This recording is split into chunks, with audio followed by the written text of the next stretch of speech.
We are on the call with Jordan.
Hi, everybody. Welcome. All right. Is it a go? It's going. Welcome, everyone. So glad to see everyone here tonight. Welcome to Seed and Spark. It's a year-long expedition in which we are using nature as a model to reimagine how we learn and live together. So welcome to new visitors and to old friends. Welcome to grandparents, parents, and children. Welcome to single Everybody, welcome. people. Everybody, welcome. Welcome to people of all colors, cultures, abilities, sexual orientations, gender identity, expression, educational backgrounds, financial means, political perspectives. Welcome to everyone. So whether this is your first time with us or you've been here from the beginning, we invite you to share in the leadership, responsibilities, conversation, and contributions of our community. This is how we do it here at Seed and Spark. We're all here learning together. And we often start with a quick land acknowledgement. And if you would like to contribute a land acknowledgement as well into the chat, someone's going to put a link to the thing there, or I actually can myself. Because we really want to acknowledge the land that we're on and the people who have come before, the wisdom that we're drawing on to think about using nature to rethink how we live our life is built upon many communities that have brought that wisdom forward for us. But I'm going to do a quick land acknowledgement from Baltimore, where Rob and I raised our children for 20 years or so when we lived and grew our kids in that community. And a land acknowledgement is a statement that formally recognizes the historical and continuing connection between Indigenous peoples and their native lands. And in this spirit, we humbly make this land acknowledgement. We gather here today on Turtle Island, the Indigenous term for the North American continent, and we are convening on the ancestral land of the Piscataway people of Baltimore City. We humbly offer our respects to the elders, past and present citizens of the Baltimore City Cedarville Band of the Piscataway, Kahnaway, and Piscataway Indian Nation, and the Kahnaway tribe, and the Algonquin peoples. We've come together on the western shore of the Chesapeake Bay. The word Chesapeake is also an Algonquin word named after a nation of people who once lived near the mouth of the Chesapeake Bay in an area now called Hampton Roads, Virginia. So while land acknowledgement is not enough, it's an important social justice and decolonial practice that promotes Indigenous visibility and a reminder that we are on sacred land. So let this land acknowledgement be an opening for us all to contemplate the ongoing struggles to resist colonial indoctrination through various Indigenous movements for identity, sovereignty, and self-determination. So with that, I just want to say how happy I am to be here with all of you and super excited to get going on our watch party tonight for Seed and Spark. But I'll turn it over to Sam. Thank you. Thank you, Bobby. Good evening to most of you. Good morning to some of you.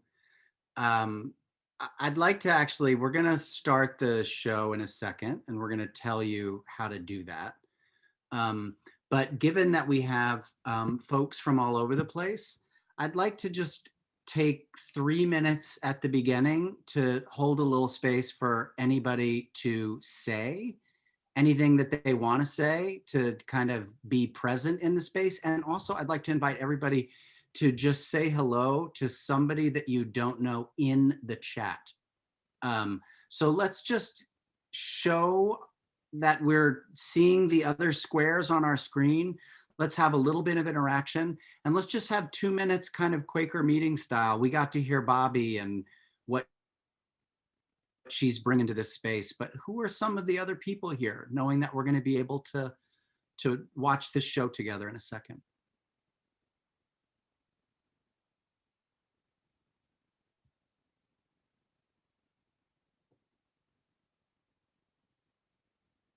Hi, I'm Anne. I'm in Portland.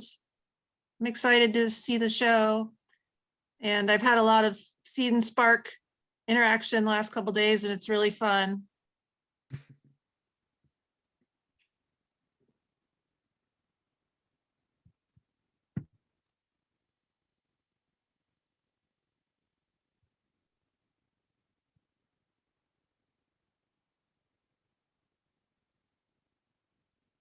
I want in particular to say hi to Tim all the way from Bali.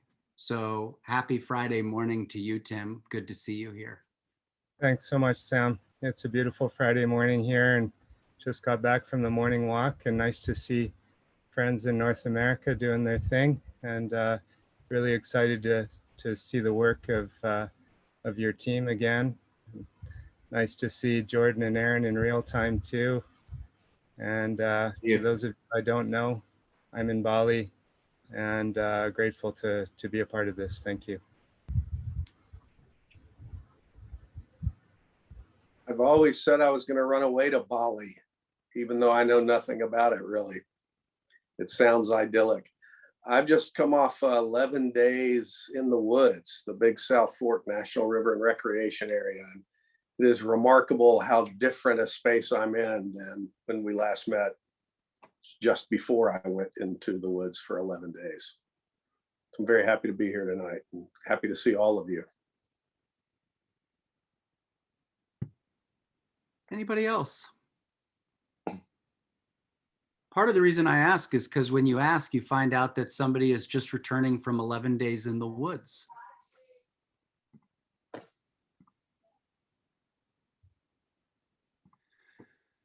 So again, welcome to everybody. For those of you that are here for the first time, this thing, this community that we call Seed and Spark, it began with a book, and if you don't have it, that's the website, seedandspark.live. You can order a hard copy if you want, or you can get a digital copy for free.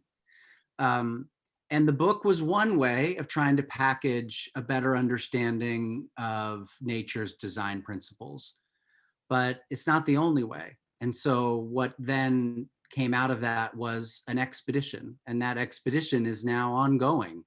It's largely a virtual expedition. It's made up of many of the people that you see on your screen, and many more that are not here because they're asleep in different parts of the world. And if you're interested in finding out more, the same place that you can find the book, you can find information on the expedition, seedandspark.live. And that's a really powerful kind of real-time community that we're forming together. But the thing that we're here to see tonight is this TV show, which actually started before the book was even a thing, when a few of us were in Vietnam and then in Bali and started trying to bear witness to some of the remarkable work that is happening all over the world. And so now what we want to show you is the first of what we hope will eventually become a long and successful documentary series where some of the ideas and some of the people and some of the stories that are captured in the book are brought to life in a different form, and lots of other people and ideas that are not in the book.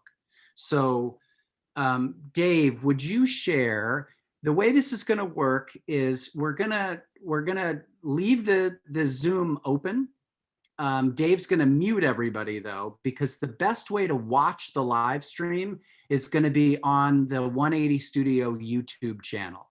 And that is the link that Dave just put in. And Brannon, let's start the 2-minute clock. Okay, so in 2 minutes, that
social mobility is very difficult here, even today.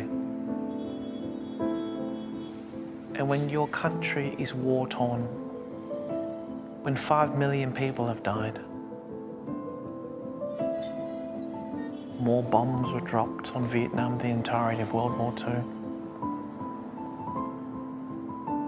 What does it mean to be Vietnamese, living in a world that's so globalized?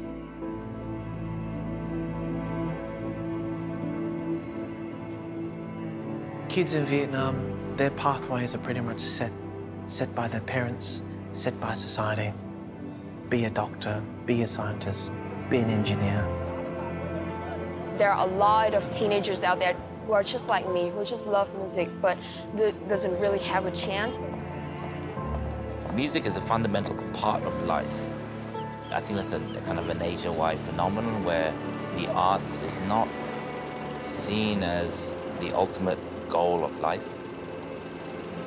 It's not just about becoming a musician, it's becoming a more rounded human being.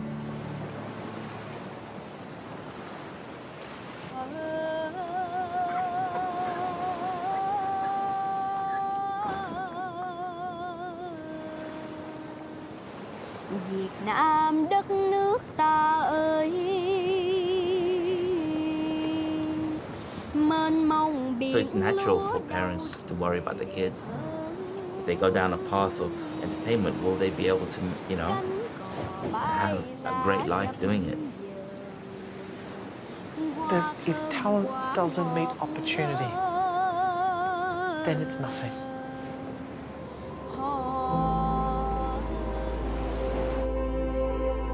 In a country of 95 million people, you've literally got no more than 20, 30,000 kids doing music. Where is home? What's going to be the future?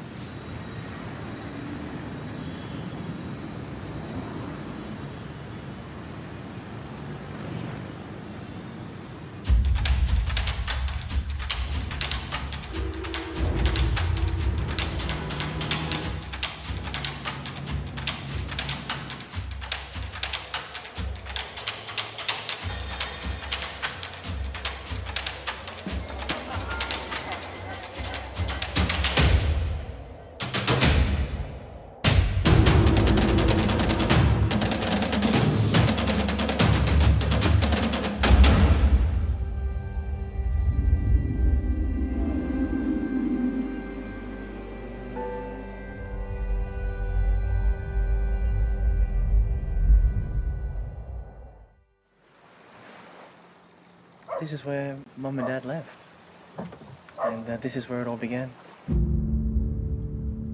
The moment they stepped onto a boat, it was a very small boat.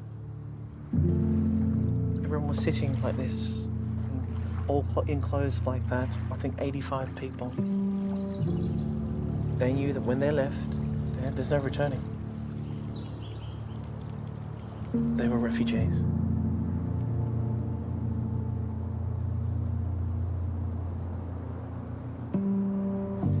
They had the courage to leave and to try to find a new life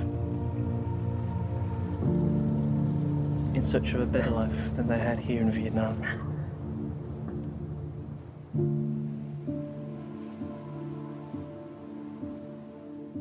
For as far as I can remember, Mum and Dad always said to us, the only way for you to not be like us was to be educated.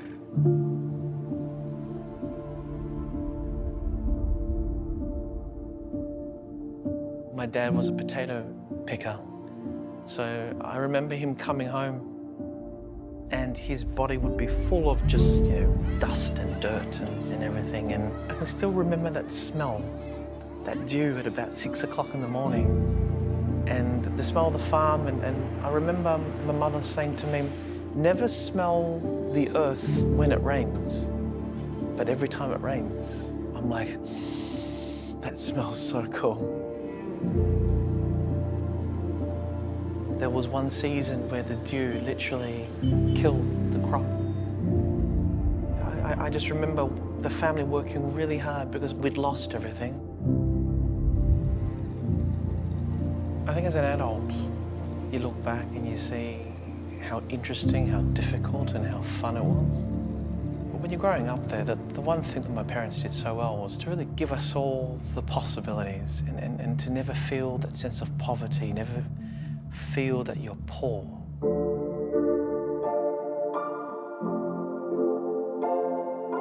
I went to school, I got a guitar and this white recorder.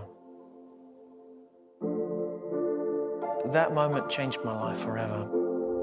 I just get the sense that music is part of me. Music is something that takes me into this other world that I'd never experienced before. We got pushed as kids.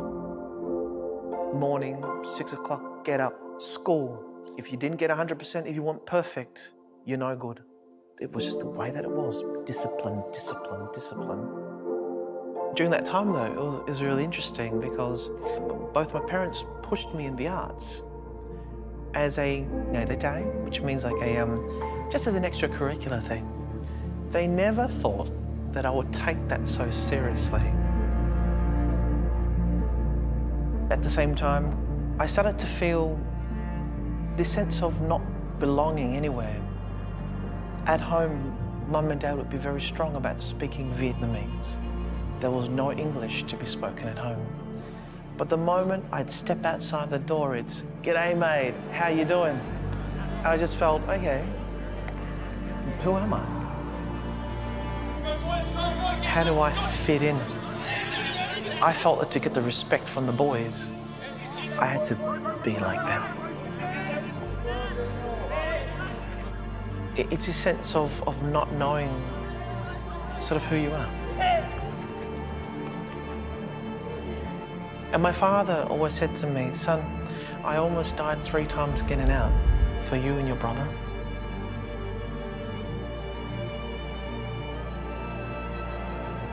The last thing you're going to do is disrespect me and disrespect the ancestors that have come before me by not knowing your language. I didn't understand that at that time.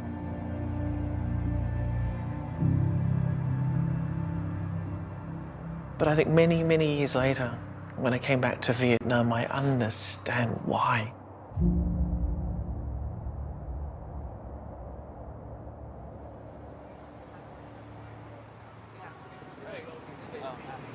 Tiếng Anh đúng không? Tiếng Anh. Tiếng Anh. Tiếng Việt à? Nhưng mọi người thích nghe nhạc gì? People. Indie. À, dạ. Mà thường thì em nghe nhạc quốc tế. Mọi người rất là nhiều người theo phong trào. When I grew up, music was always belittled, and like people did not really appreciate and value music, and people would like spend money on food and stuff, but they won't pay money to listen to music. I feel like there's a stigma with that, with the industry in general.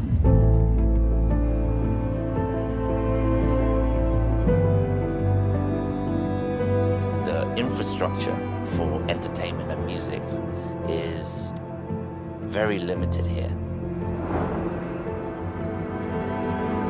How can you be a musician without venues? How can you be a musician without affordable rehearsal rooms, soundproof studios, a bar with a stage where you can play? It doesn't exist here. You want to take that first step and you realize you have to take 10 steps back.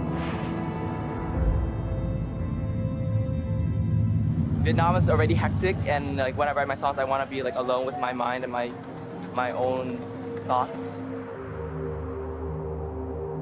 It's all because of I can't believe that 1 year ago you were right next to me, telling me how much you loved me so.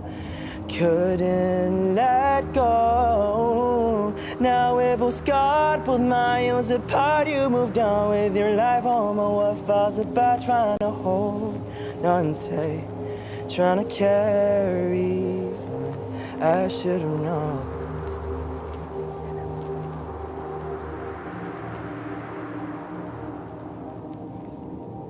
I got my marks and I did pretty well. I had the opportunity to do whatever I wanted to do.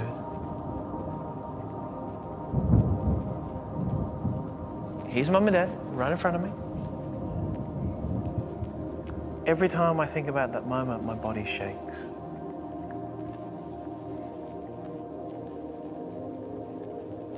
It's like the people that brought you into the world and you respect them so much. And you know that you're going to break their heart. And so the question is, do you or do you not?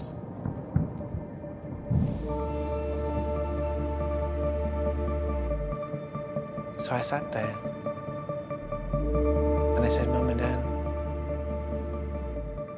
I want to be an artist. My mother gave me a choice. She goes, đủ lông đủ cánh, which means you've got enough wings. You think you can go? Go. So at 17, I left.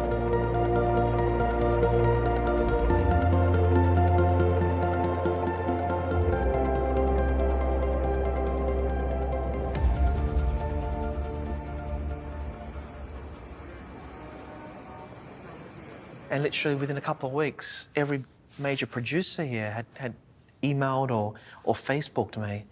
And I just said, Vietnam? I come back, I'm on all the major shows and the TV stations and everything. And it's just, for the first time, I'm living out my dream. My people come alive, tradition, purity, and pride. This is what we do. After a while, I didn't enjoy it anymore because there was no industry here. There weren't many songwriters here. It just lacked so much soul. When the entertainment industry itself looks at the business industry of Southeast Asia as a viable market for artists, Vietnam is very much ignored.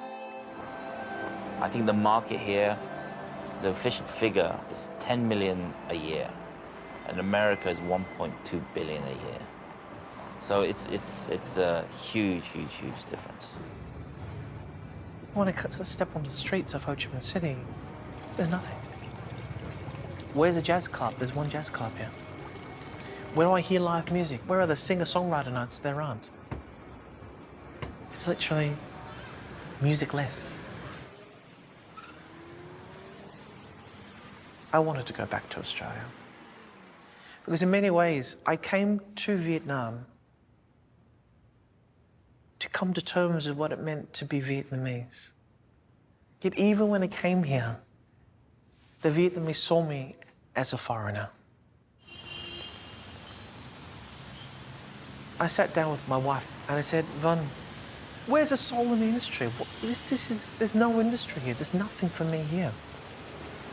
She says to me, Anh Thanh, all I do is hear you complain and tell me what's wrong about this place. But what are you doing about it? So that night, we sat there and we thought, let's open an organization. What will it be called? And I said, I want to call it Soul.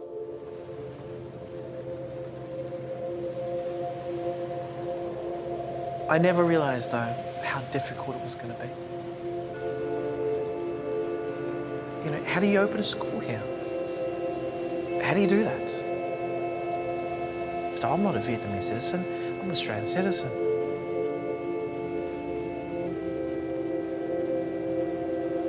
We had 1,000 people come through the door for the open day of Soul Academy.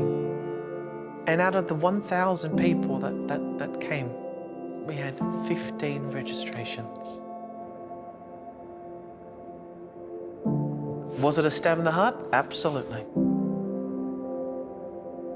Because everyone was telling us that it would not work. And in that moment, the numbers show that it didn't work.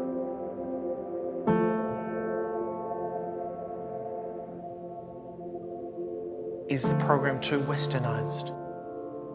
How do we get the image right so that it's for Vietnamese students? How do we bring in Vietnamese culture? I have been teaching around, I think, 25 years. Khan asked me to coach some singers, and I told him, please teach me first. If you teach me, I understand what you want. And we have the lesson in the first meeting.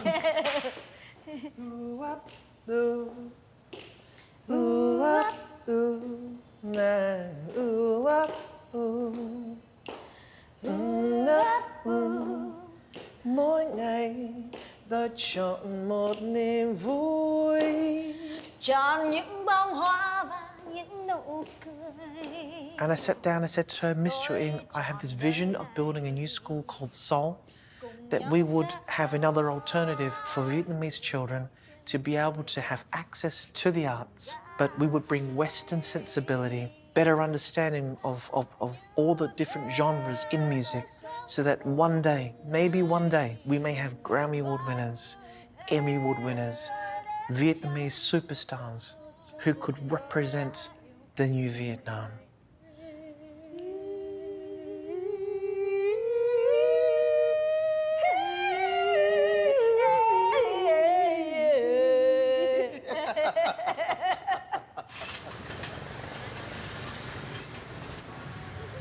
Seoul Music Performing Arts Academy is centered in this dynamic chaos of everything that's growing here. So there's a little bit of space. And I think that's really critical in a very intense urban city, because it gives them that space. Khúc đầu á. Ta yêu nhau vào tháng 12.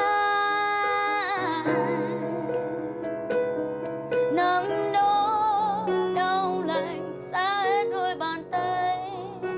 Yep. Nhưng mà lại còn phải mở cái cơ trước. Vào trong giấc mơ, con open cái vết sầu trước. Dạ. Vào trong giấc mơ. Vậy là còn mơ. Dạ. Gì vậy? Vào trong giấc. Dạ. Vào trong giấc mơ.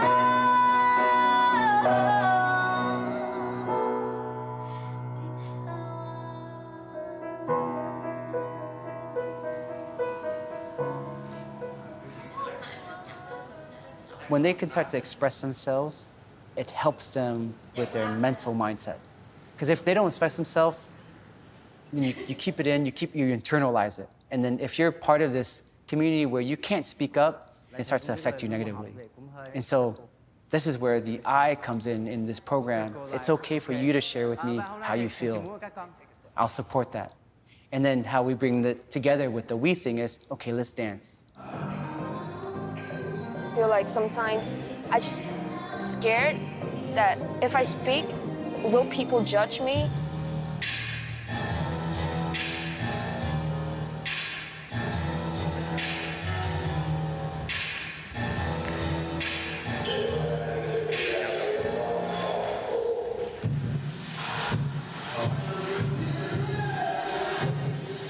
When you look at me, what do you think I am? And is it the way that I think I am?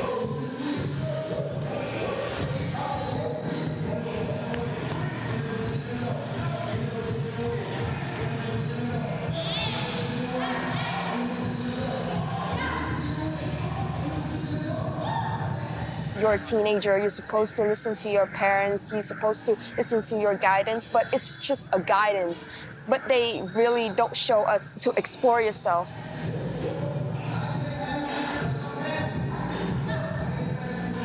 Icon to Seoul teaches me being in a group helps you to develop like teamwork, but by protecting yourself first and speaking for yourself, now you really know what your identity and what you really want people to look at you. And for me, as a person who works in industry, Seoul is critical because kind of plethora of young students coming up with belief in anything, that they can do anything, and how important arts is. If I have to work with them, and I've had to work with them, it's easy.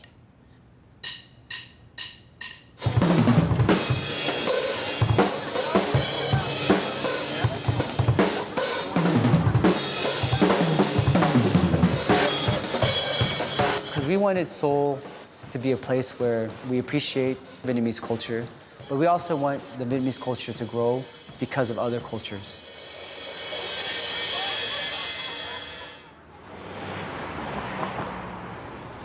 Cái giáo dục mà qua âm nhạc và bắt đầu càng sớm với con, ở đây học trò mình là 4 tháng tuổi, thì thật sự nó đã bắt đầu cho các con có những cái cơ hội được tiếp cận, được gợi mở, được xây dựng, được phát triển ở rất là nhiều khía cạnh cho một cái hành trình phát triển của một con trẻ. Ví dụ như về thể chất, về tư duy, về ngôn ngữ, về kỹ năng xã hội, về trí tuệ cảm xúc, về tiềm năng âm nhạc qua cái chương trình Kinder Music.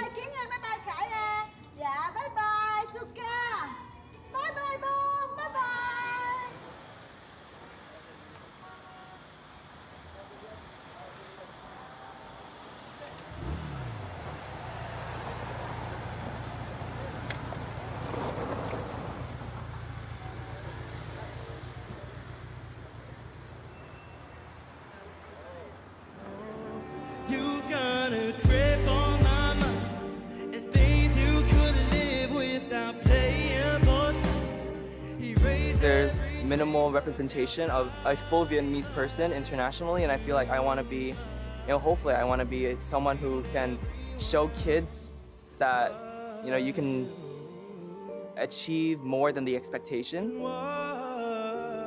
This is a legacy that we hope that for generations that they will be able to build their careers upon, which is very exciting. When you're young, you have ambition, you have dreams. Hey guys. Hi. Hey! What you got working? Check it out. What are you guys working on, eh? Where the trains come in. This is Vietnam. This is the next generation of Vietnamese students that are coming out of Vietnam that have the sense of cultural identity, but understands the world as well. And so this concept of 180 West, 180 East coming together and represent Vietnam on this global stage.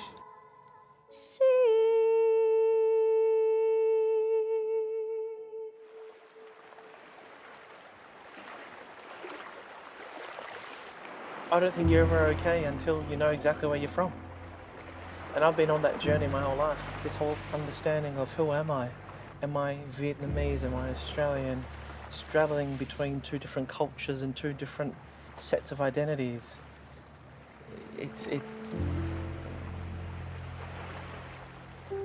I'm Vietnamese. This is where I'm from.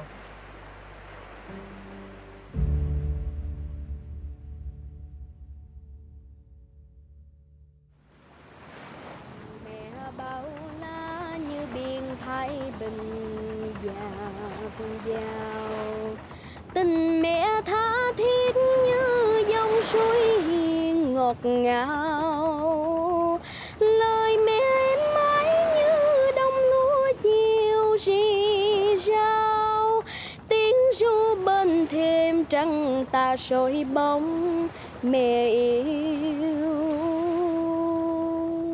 Lòng mẹ thương con như dừng trăng tròn mùa thu, tình mẹ yêu mến như làn gió đùa mặt hồ, lời ru mang mát em như sáo diệu giấc giờ, nắng mưa sớm chiều vui cùng tiếng hát trẻ thơ. Thương con thao thức bao đêm trường, con đầy giấc mẹ hiền vui sương biết bao. Thương con khuya sớm bao tháng ngày, lặn lội gieo neo nuôi con mưa gió không quan thân gầy mẹ hiền. Một sương hay nắng cho bạc mái đầu buồn phiền. Ngày đêm sớm tối vui cùng con nhỏ một niềm.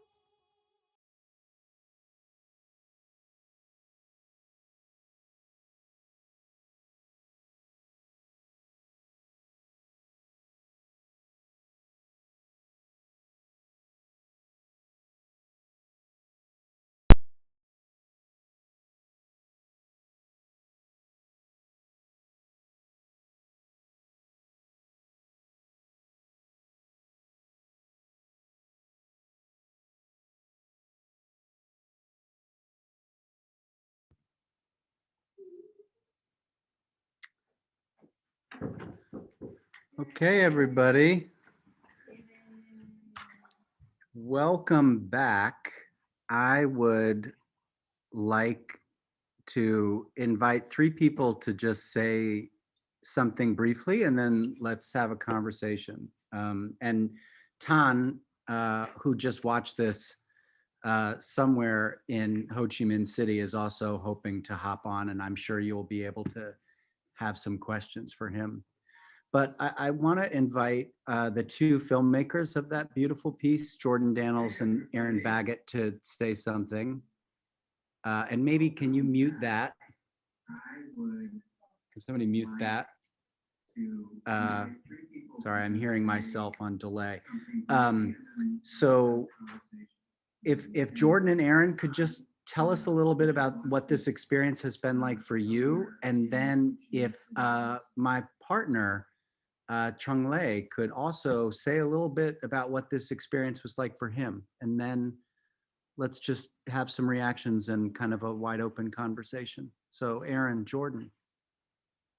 Hey, Aaron, you first. No, you first. First, I just want to say thank you, everybody, for coming and watching and focusing on the project, because it's hard to get people's attention these days, and it means a lot to me that you took the time to watch this film that we put together. For me, there was one line that kind of stuck out, and it still sticks with me to this day. And this is 2 years after we filmed this almost 2 years ago, the actual filming of it. And we were hanging out with Tan Bui, and he said, without talent, without opportunity is nothing. And he was saying that in regards to the students at his school, all the youth across Vietnam who want to be musicians but are afraid to, or don't feel like they have access to that type of lifestyle.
it's a huge honor for me, and to have some amazing friends and brothers to work on this has been an extraordinary process, and I'm just deeply thankful for this experience. So thanks, guys. Really appreciate it. Same. And Leah, I had called you out too to see if there was anything that you wanted to say, because of course this story is also wrapped up in a way with part of your own story and your first time. You know, this was the experience that led you back to your home country. So I'm just wondering if there's anything that you wanted to say. Yeah, Aaron, I'm not sure, like you can watch that many times, because every time I watch this, it's like, you know, brings a lot of emotion, right? And I think that getting this opportunity to know Tan Bui over the last few years, you know, we call each other brothers now. You know, that means something. I think we've had a conversation in here about just the longevity of friendship. And this is certainly quite a journey for me, you know, to go back to Vietnam. I left Vietnam when I was 11. I left Vietnam, you know, I kind of live that experience that Tan Bui's parents lived.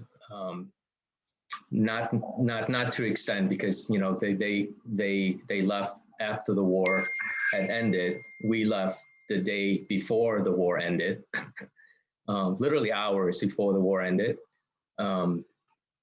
So I'm actually super proud of going back and see this young country. You know, Tan Bui told me that it's going to be 100 million people in 2030, by 2030, and like 65% of the people is under the age of 35, right? So for them, they are in the midst of writing a new narrative for Vietnam.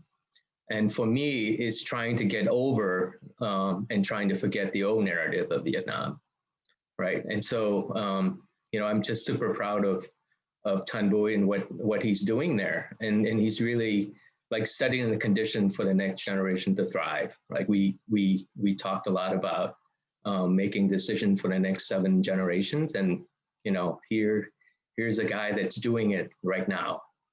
So yeah, I'm extraordinarily filled with gratitude. So I think I'm going to suggest that we do this way. I feel like Tan and Aaron and Jordan deserve to just first get a sense from the group, like, what did you notice? What resonated with you? And almost, let's just have a few just disconnected statements, popcorn style, of like, what resonated for you? And let's just get those out there so that they can hear them and better understand what we noticed. And then let's open it up for questions and get curious about the things we want to get curious about. Does that sound good?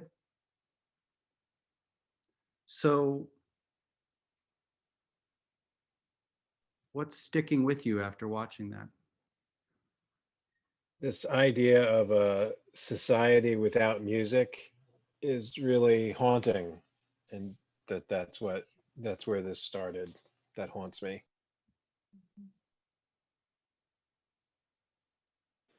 One of the things sticking with me is something that he said, his mother said to him, "You got enough wings? You think you can go? Go." I love that. I love that phrase. I'm so curious what your parents have responded to with your going back and creating your music in Vietnam and all of that. It's just like on the edge of my curiosity.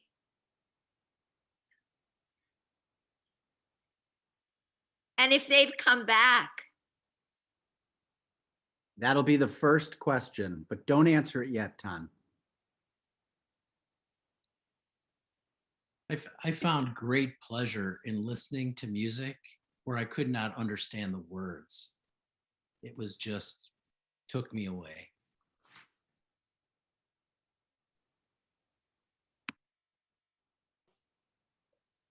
I like the idea of there was space in front of the school as a contrast to the dense city, but I also felt like the film had a lot of space in it in a way. It was expansive, and the way it was edited left a lot of space for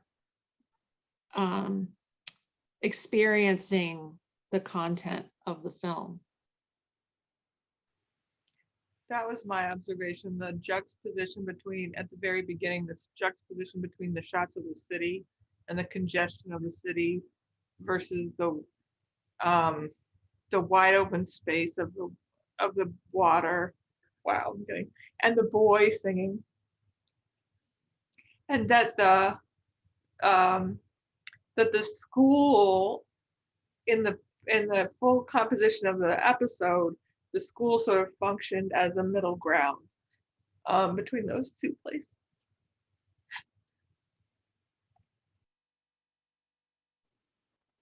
Greetings, thank you. I just want to shout out to the filmmakers, Aaron and Jordan.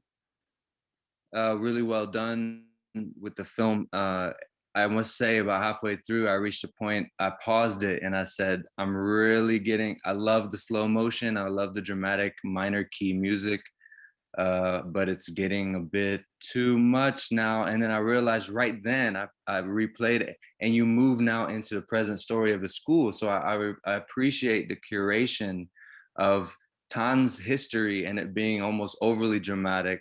And then immediately you moved into the school vision and the present moment, and it was live time. And I like that two-part juxtaposition in the film. And Big Brother Tan, I hope to see you soon someday. Sam will connect us. We're gonna make music together. And I just wanna ask you something too. I'm a musician born in America, but also reborn in South Africa. So I've lived in 2 different countries significantly. And I notice with the so-called third world or developing nations, there's a tendency to have an urgency to fulfill the economic and cultural standards of the West. And oftentimes with music, that happens a lot, and imitating the idols version or the pop music of the West. And I appreciate your recognition that the youth need that outlet and need that platform in that industry. I also wonder, brother, where are the musicians and young artists who are really innovating in terms of cultural roots Vietnamese music and bringing it into the modern era in a way that's not so popular? Good, thanks.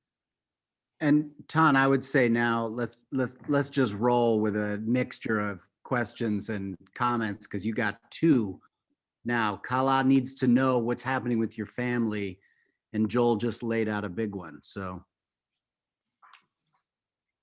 thank you for the beautiful reactions and the authenticity of these comments. And it's very moving for me. My mum, the first time I told my mum and dad that I was going to go back to Vietnam, they said, "What are you doing going back to the country where we almost died 3 times getting out?" That was the first thing they said to me. I said, "Oh my God, this deep-seated angst and hurt and anger is still there." And I just said to Mum, "Look, Mum, I have to find out who I am." I was in Dubai, and there was a quote: a person without knowing his history has neither present nor future. And that really resonated with me. And I needed to go back. I needed to retrace the steps of my family, to go to the place where my father was born, the place where my mother was born. I just needed to go back. And when I did, it was such an emotional experience for me, just like what Lee shared before. And there's this process of for your whole life, living in Australia, being brought up in a Western culture, always feeling you're a little bit different, but not quite understanding how I'm different, why I'm different. But for the first time, when you get that sense of connection to yourself, and you're able to understand the term, I am who I am, then it was just a very emotional journey for me. So now mum and dad are back in Vietnam, and they're very supportive, and I could even say they're very proud. And now they've recognized the fact that, you know, everything had to happen exactly the way it had to happen, and I've got no regrets whatsoever. And I'm just fortunate that I've sort of, you know, bridge underwater. Mum and dad are very happy, and couldn't be happier with where everything's right now. And now that they've gone through that process of reconciliation within themselves, and I think that for me is the proudest thing for me, is to see them reconciliate themselves with their country, with who they are.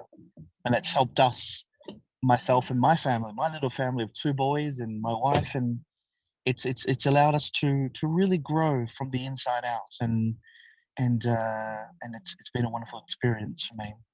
And to answer the second question, I love what you had to say, what you had to say as a musician and as an artist. How do we preserve the Vietnamese roots? And so there are pockets at the moment, and what we're trying to do here in Vietnam is to encourage the education of the youth, where we're trying to bring old music and old school Vietnamese music and instruments into the modern era. So in Vietnamese history, we've got an artist, his name is Trịnh Công Sơn.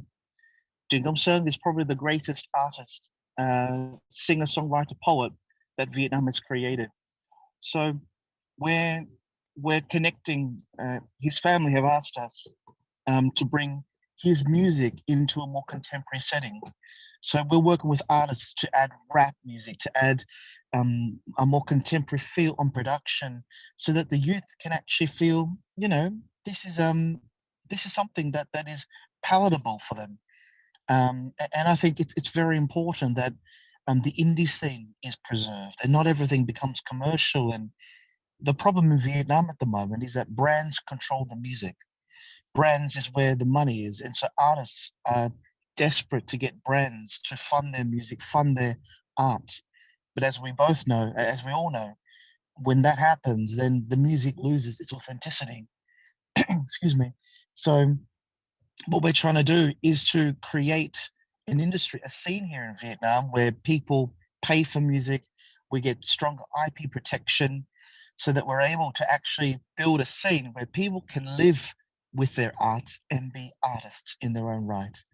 So that's the situation. We still have a long ways to go, but it's this cultivation of an industry that is able to balance West and East, balance Western values with Eastern values, because it's a globalized world. And I always share with all the artists that we work with, you know, we can never be a Westerner as good as a Westerner can be a Westerner. We're not Westerners.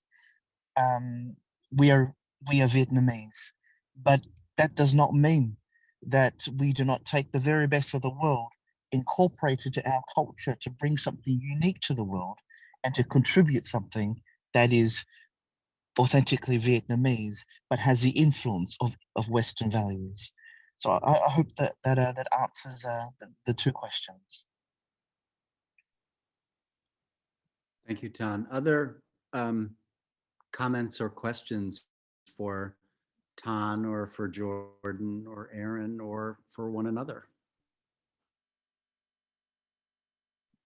I want to just give a real shout out to Aaron, because Vietnam is so complex. It's such an amazing culture. And I know we have Thich Nhat Hanh, who is your amazing ambassador to the spiritual West.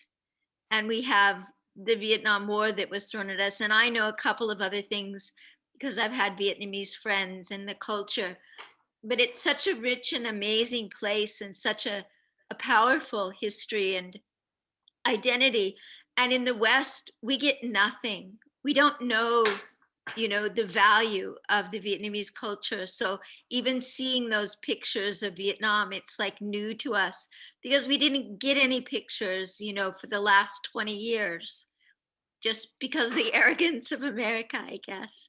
But Aaron touched on that, and it's, I think it's really significant that the film get out in America so that people understand, that the heart of Vietnam is very different and very open in a different way.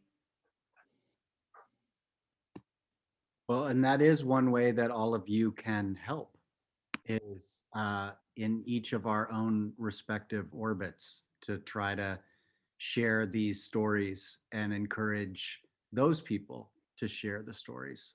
So we hope and know that you will all do that.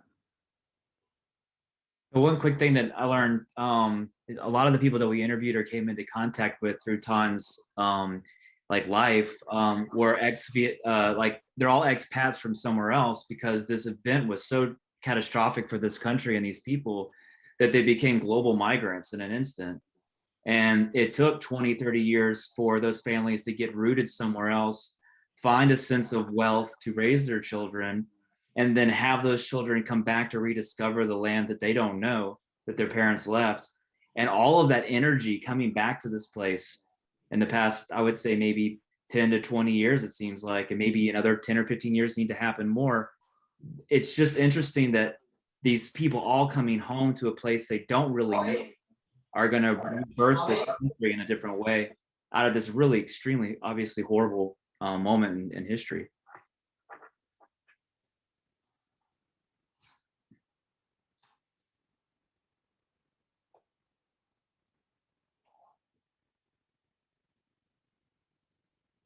So I'm seeing some questions in the feed. It says, for Aaron Jordan, what do you do to push through discouragement, possibly despair?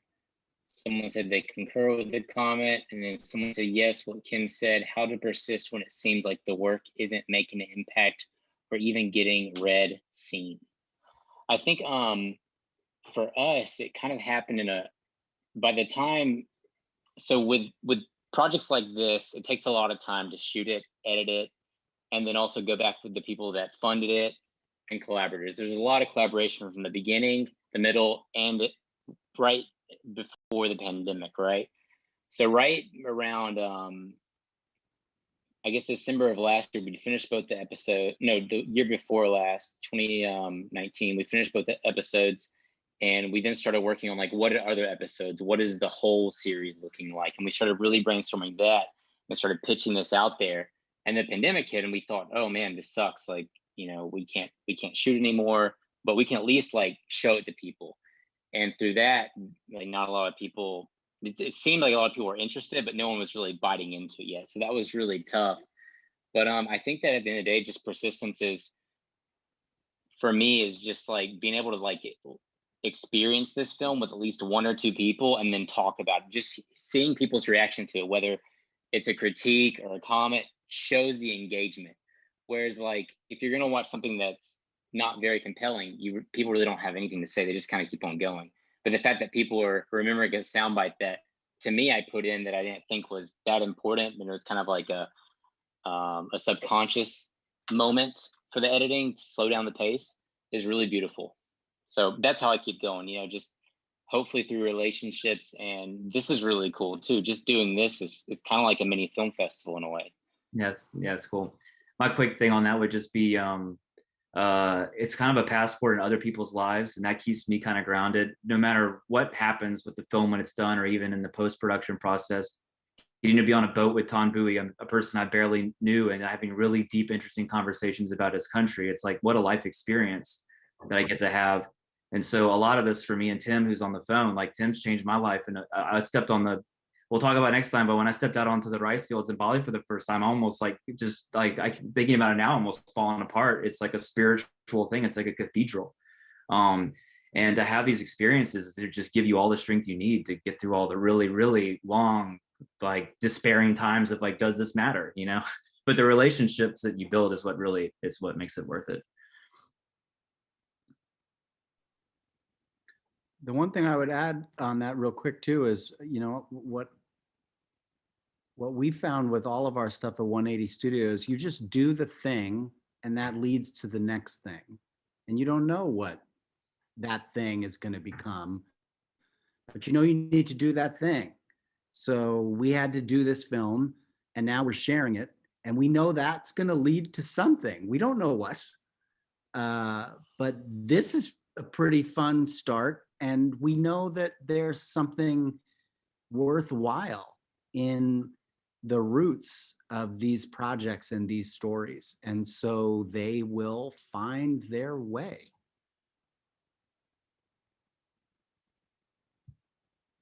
Roots grown deep. Roots grown deep. Nice. What's the, I always try to get the, I am remembering. You got to do it. Do it. I am remembering who I am. I am remembering who I am.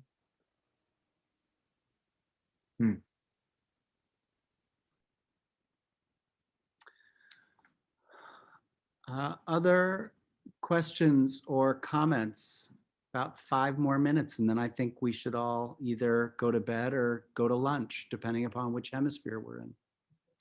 I just remember about a month ago in a planning meeting, Sam, you were like, we should have a TV show. And here we are. And I mean, there must be like a ton of stuff happening outside of my vision because that's the way the universe works. But it feels like there's a little miraculousness happening.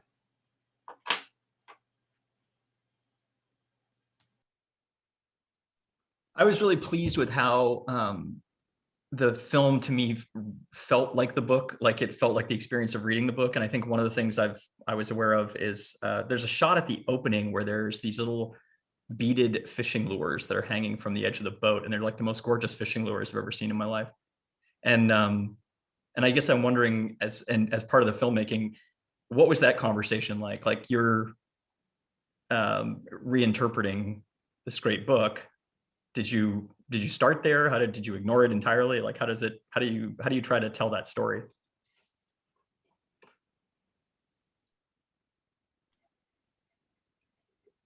Well, I think correct me if I'm wrong, Sam, but I feel like the book was still in the process of like we hadn't really read the book. We'd maybe seen a little bit of it here and there. It was still an ongoing conversation. But we went straight into production and just started meeting people. Sam would say, hey, these are the people to talk to. And we did our filmmaking thing where we always pick someone else or find someone new or go with the right person. But yeah, I need to reread the book. It's been a minute, but it'd be interesting to see the parallels now. I think if I remember, Sam was like on his last draft, but then was going back and getting maybe a couple quotes from what we got, or I don't know. It seemed like it was happening. Actually, this story precedes the writing of the chapter that's in the book. So like Bao Tan, who's one of the young people that I'm just most drawn to in the bit, she was the young dancer who speaks very forcefully about her own sense of identity. And you'll see if you go into the book, those are direct quotes from her from their shoot. Yeah. What's episode 2? Boys? Bali, with Tim, who's here on the line. And we thought we were going to go tell us a story about a really well-known school called the Green School, and found a much more interesting, authentic storyline underneath it. And it's grown even more since then, and I can't wait to hear more about it because it's changing in the moment more and more each day. And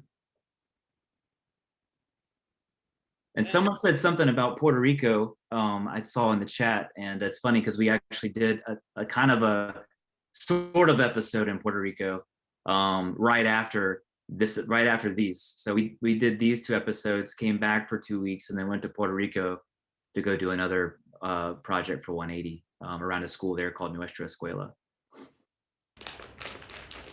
Who's that? The mute isn't on.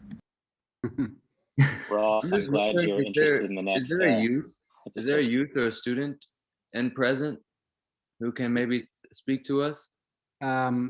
We had planned to have Bao Tan here, She was unable to do so, but there will be another screening on Vietnamese time, which will be our early morning. So, and that will be one that involves all of the students that you saw. So I'll make sure to let people know because, yeah, I mean, there's some serious questions I'm sure we would all love to ask them, including just how's it going? How is your nascent career progressing? Although we do know that Tan is a beautiful singer, it is awfully early in the morning, so he's not going to sing to take us out. But final questions or comments before we scatter? This might be not the way we want. I don't want to end this with this comment, Sam, and so maybe you and I can talk offline. But just because Puerto Rico was mentioned, I assume you know Ana Maria Garcia Blanco, and that Puerto Rico has the largest collection of public bilingual Montessori schools in the world. And she's definitely somebody, as the executive director and sort of a person that created that network, would be somebody you would want to talk to if you're on the island and doing anything related to education. I don't know. Maureen, would you just put a little bit of that into the chat so Sure. that Anthony and others can read it in your own words? I had a thought which would be really exciting. I kind of used to do something like this with the peace education, but if you guys with the film, if you showed it to some arts schools, like parallel schools in different countries, the States is just one, Paris, all different countries, the high schools and the parallel schools for the arts in other countries, even Melbourne or Australia, they would probably love to invite the kids and to have exchanges. That would be so exciting. I think that's a good idea. And certainly this particular story is such a powerful reminder of why arts education is so central. And then for those of us that are on the journey of the expedition together, as I said in the chat, you see why this was in the identity chapter, because so much of this story, and of course, so much of what the arts provides is this ability to like delve deeper to and better understand one's own identity. But yeah, I think it's a good idea.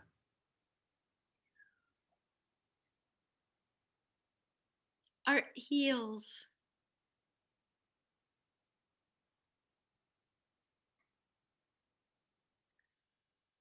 Well, thank you all so much for making the time late on a Thursday. For those of you that are up for it, we'll be back in this space on Sunday from 4 to 6. Then a week from tonight at our usual start time of 8 o'clock, we're going to have Andy Margon, who is the teacher whose story is featured in the book, the one who did remarkable work around food systems. And he's going to be here with his mentor, Maurice Small, who basically was the person that first got him interested in the earth and in growing. And it's not only going to be a conversation between the two of them, but a chance for all of us to just kind of think alongside them about mentors and mentees and apprenticeship and the earth. So please be here in a week. Please be here on Sunday, and look forward to seeing you all soon. Thank you. Thank you. Night, everybody. Night. Bye-bye. Bye. Thank you. Thank you. Okay. Good night, all. Thank you. Buenas noches. Come